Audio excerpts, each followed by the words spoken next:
a ton of things from Ben Whittaker and his character in general. He is very punctual and very well dressed, stylish and cool in that old-fashioned way that makes him stand out in the most refreshing way possible. He is very wise, as expected of his age. He's 70, of course, and he gives good pieces of advice to his younger generations. He is also very patient and understanding of his newer generations.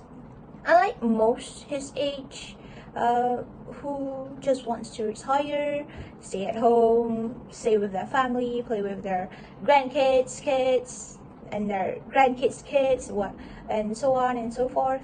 Ben is one of his kind. He is very dedicated and very enthusiastic about learning and experiencing something new. Like when he first opens the laptop situated at his newly acquired desk, or when he learned to use Facebook for the first time, or even when he became his boss's chauffeur and ended up accompanying her to San Francisco when he has mentioned he had never gone to that city before. One of the very first lessons that I learned from Whittaker is the most common one, I guess. It's to be punctual and dress yourself to impress. Most importantly, if you're aiming to work in an indoor working space. Ben stands out with the way he dresses. With a suit and tie and an old-fashioned briefcase in the sea of people wearing different styles and varies between comfortably stylish and downright hip-hop.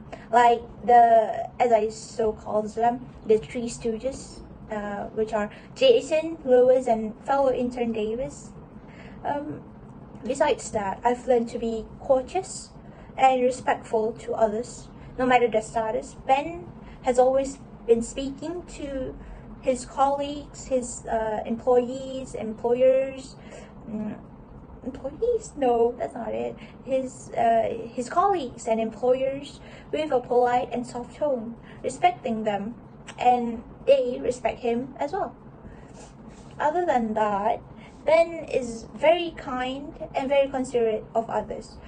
For example, he always has a handkerchief at hand for when women need something to dry off their tears, their sweat, their mucus, whatever, or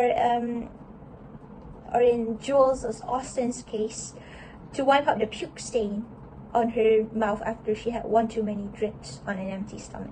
After Ben and the Three Stooges successfully broke in Jules' parents' house to delete an email she accidentally sent to her mother in a fit of rage, which I can relate to, I guess.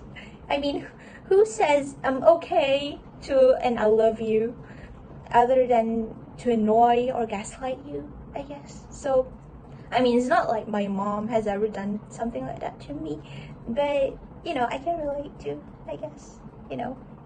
Anyways, I'm digressing. Another example of how kind Ben is when he had kept silent, despite wanting to tell Jules about her husband's affair. I know, Matt looked like a good person, but in the end, he's like, yeah.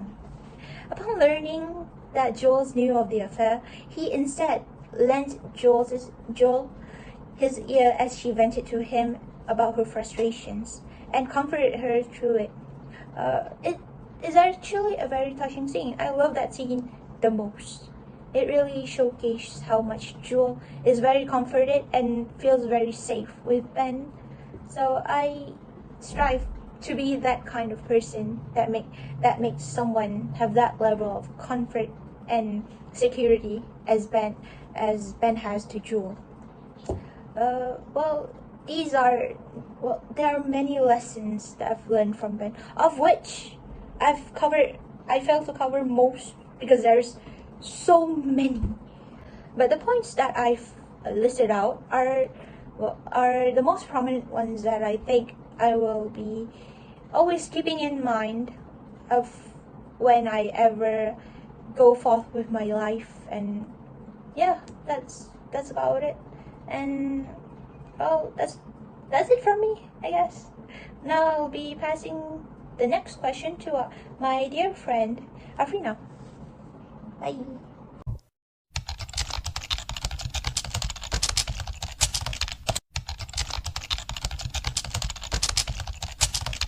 Yes, but there are pros and cons for both parties to work with. Young people might find it difficult and hard to work with older people despite the age.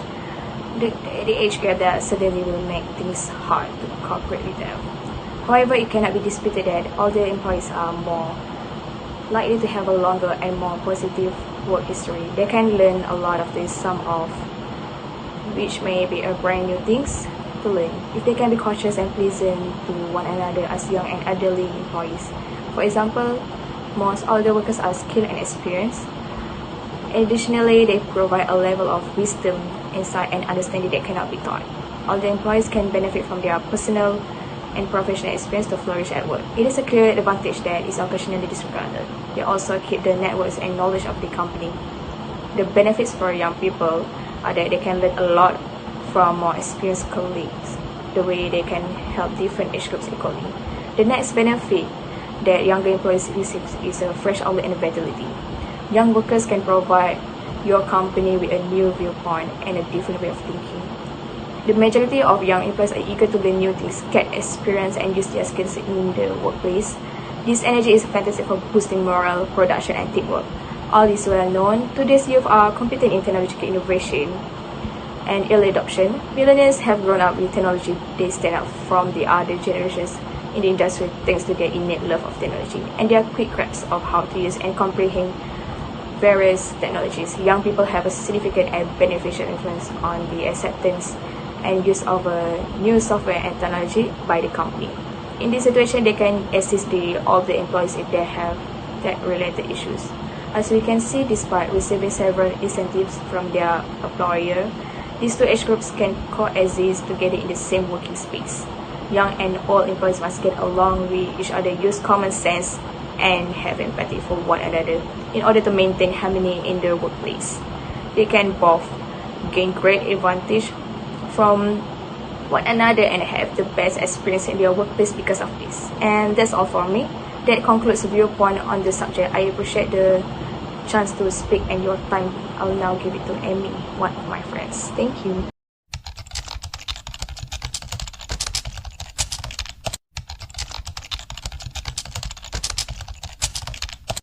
Yes, I agree. Never giving up and thus continuing to attempt even when you are convinced you cannot succeed and are tempted to give up. Whether you slow down or not, you should continue to try. Persistence, tenacity, and a will to never give up are some of the key elements of success. Do not give up despite how much your body hurts and how much the scars seems to be tearing you down. Never turn down your dreams. Instead of being lazy and letting defeatism ruin you, it's crucial to preserve. We frequently pick up these harmful habits from society, our environment, and our peers. Sometimes, not everything goes the way we want it to.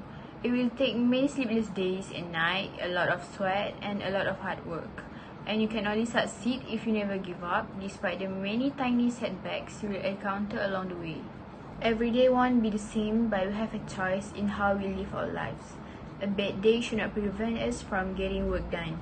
There will be occasion when you must suppress your feelings and carry out your obligation. If you are feeling unwell or depressed, our goals won't become any simpler. It all comes down to preserving and not giving up. For example, Ben wears a suit to work every morning in the movie. Ben exemplifies it wonderfully by continuing to dress to impress. The underlying message is that, whether in a casual or formal setting, it is crucial to look your best. When you feel well, you will be more likely to be able to concentrate better while working for client meetings or attending meetings. Looking nice also makes you feel good. By acknowledging your capacity for persistence, respecting its significance, and setting specific goals, you can cultivate the trait of never giving up. Fortunately, you don't need a specific talent to persevere until you reach your goal. You can have everything you need to keep trying until you achieve what you need through practice, effort, and determination.